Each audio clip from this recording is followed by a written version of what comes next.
Hello everyone. Today we will continue remaining part of first chapter, movement of families. As you know, movement means shifting or migrating from one place to another. So continue our chapter. There is again a story of Jaggu's family. Let's start the story. Jaggu's family lived in Beechpuri village. अब एक जग्गू की family है जो कहाँ पर रहती है, बीजपुरी village में रहती है। इससे पहले पार्ट में भी मैंने आपको बताया था कि माइग्रेशन होता है किन किन कारणों से होता है।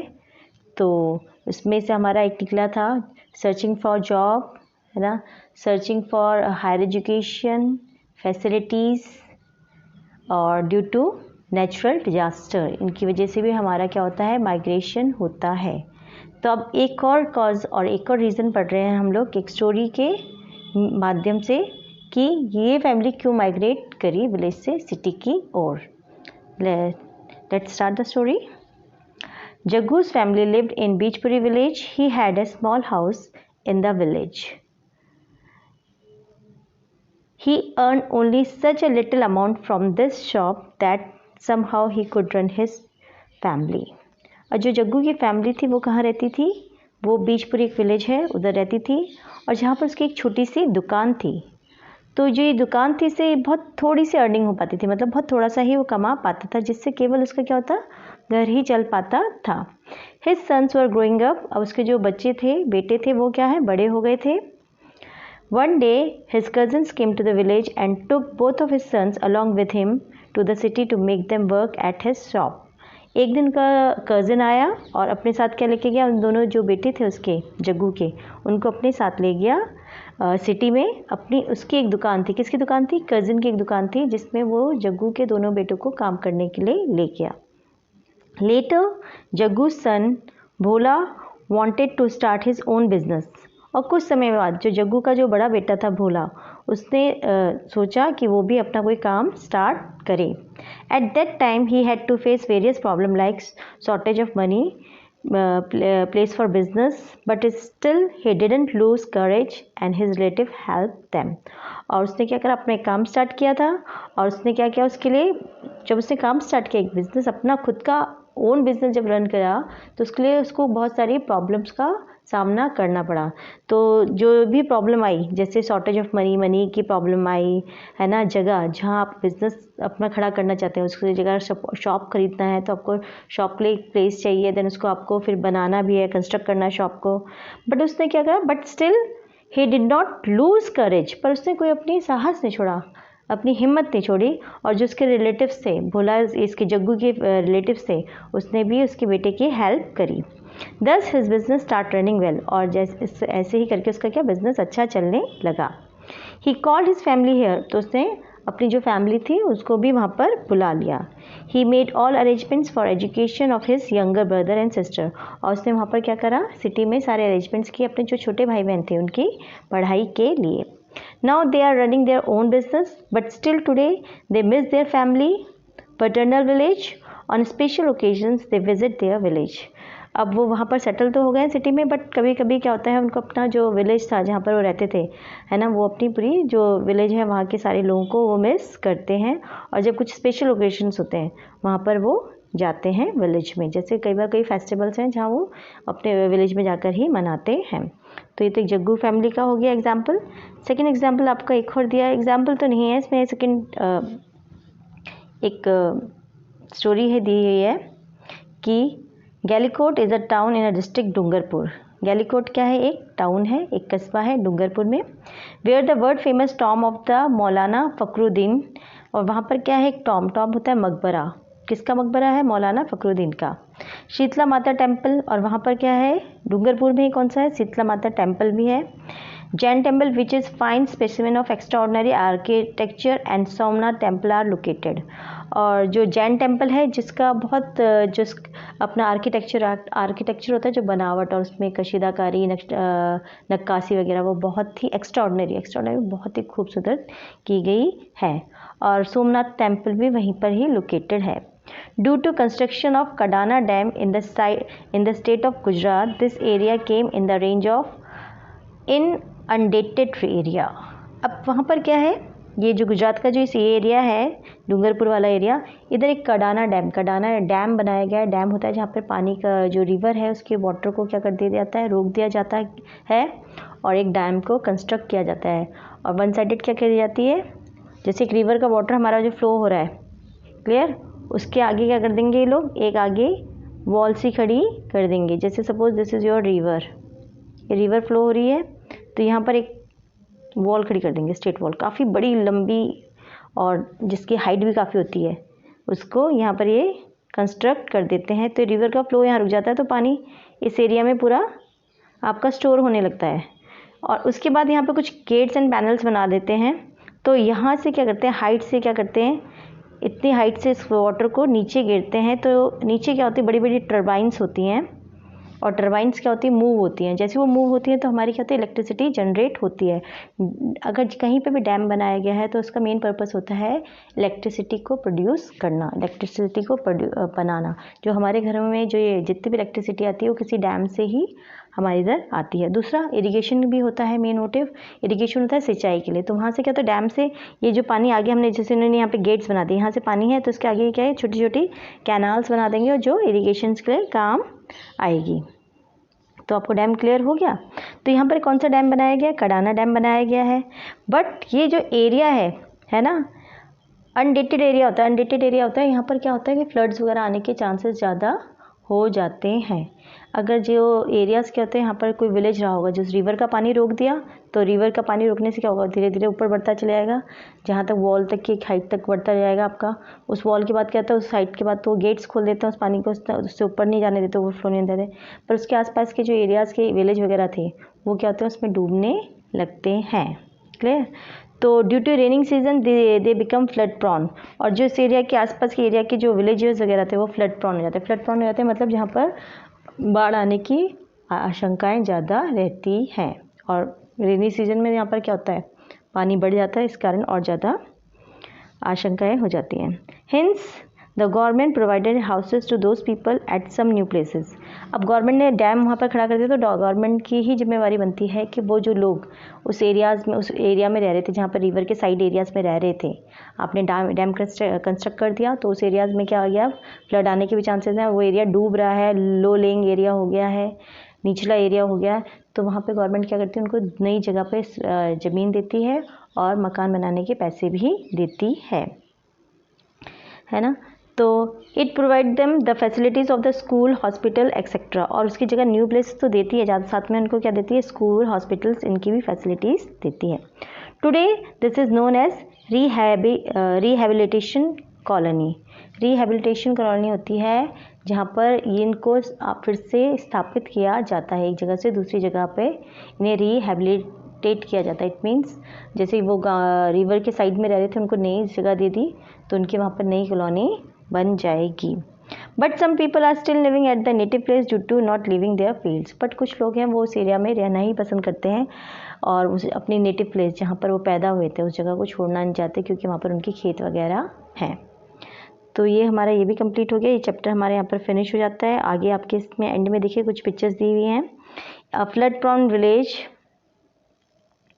Due to dam overflow. अब ये देखिए डैम का ओवरफ्लो, पानी जब बारिश में क्या होता है, डैम का जब पानी बहुत ज़्यादा बढ़ जाता है तो डैम के जितने भी गेट्स वगैरह होते हैं जहाँ से पानी रिलीज़ क्या होता है वो सारे खोल दिए जाते हैं, है ना।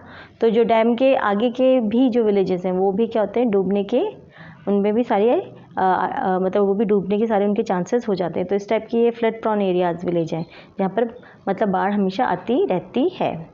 फिर जब फ्लड आ जाती है तो फिर पीपल क्या करते हैं, वहाँ से निकलते हैं। तो देखिए यहाँ पर people living and moving to the another place. तो पीपल्स अपने कैटल्स वगैरह सब लेके वहाँ से निकलते हैं और दूसरी प्लेस में जाते हैं। देखिए यहाँ पर भी ये फ्लड प्रॉन एरिया ही था, ये दिया हुआ था, यहाँ पे भी बाढ़ आ गई है तो लोग यहाँ से अपने कैटल्स वगैरह को ले जा रहे हैं और फिर दूसरी जगह माइग्रेट कर रहे हैं। तो ये भी एक माइग्रेशन हो गया हमारा डैम की वजह से भी।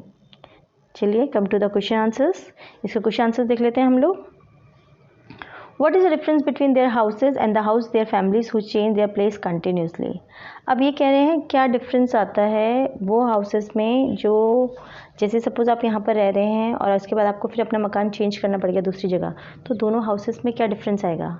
काफ़ी बड़ा डिफरेंस आएगा। डिफरेंस क्या आएगा, एक तो यहाँ पर आपका बड़ा मकान था, यहाँ पर आपका अपना पुश्तैनी मकान था, आपके दादा दादियों ने बनाया था, तो काफ़ी बड़े एरिया में बनाया था, आपकी ज़मीन भी थी। बट आप दूसरी जगह गए, आप सिटी में चले गए, मेट्रो सिटीज़ में चले गए, तो वहाँ पर आपको क्या मिलेगा, आपको छोटा मकान मिलेगा, उसका रेंट भी ज़्यादा होगा, ठीक है ना। तो ये हमारा आंसर होगा, this is your answer. Like people who live in their own houses have bigger rooms, जो लोग अपने घरों में रहते हैं उनके क्या होते हैं, रूम्स बड़े होते हैं। But the people who change their place of living and live in rented houses have smaller rooms, पर जो लोग चेंज करते हैं, एक तो उनको रेंटेड, उनको किराया देना पड़ता है, दूसरा उनके क्या होते हैं, रूम्स छोटे होते हैं। Clear. Second question is during rainy season how do their children attend school.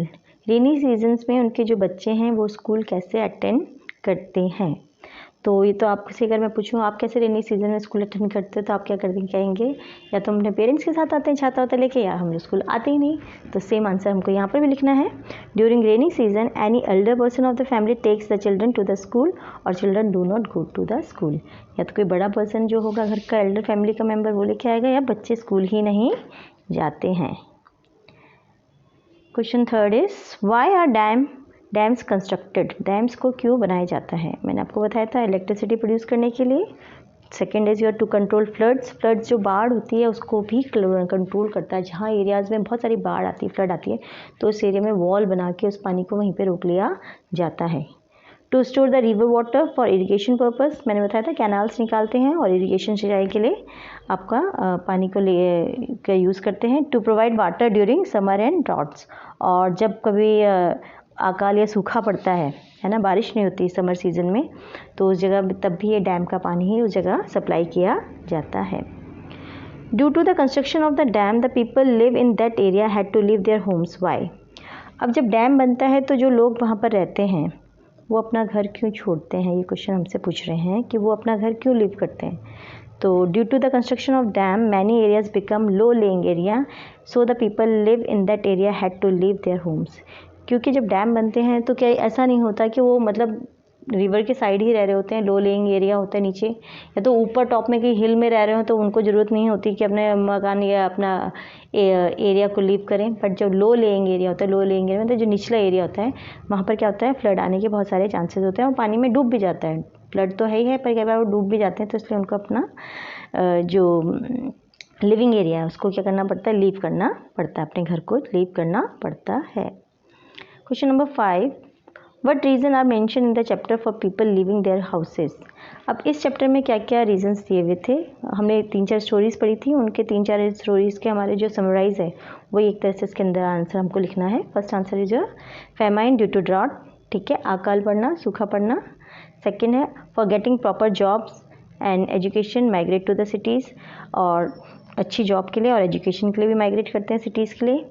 Area come in low lying area due to construction of dam, वो भी हो सकता है एरिया जहाँ पर लो लेइंग एरिया है, जहाँ पर डैम्स वगैरह बनाए जाते हैं, वहाँ अगर कंस्ट्रक्शन डैम का हो तो उनको भी छोड़ना पड़ता है, लीव करना पड़ता है।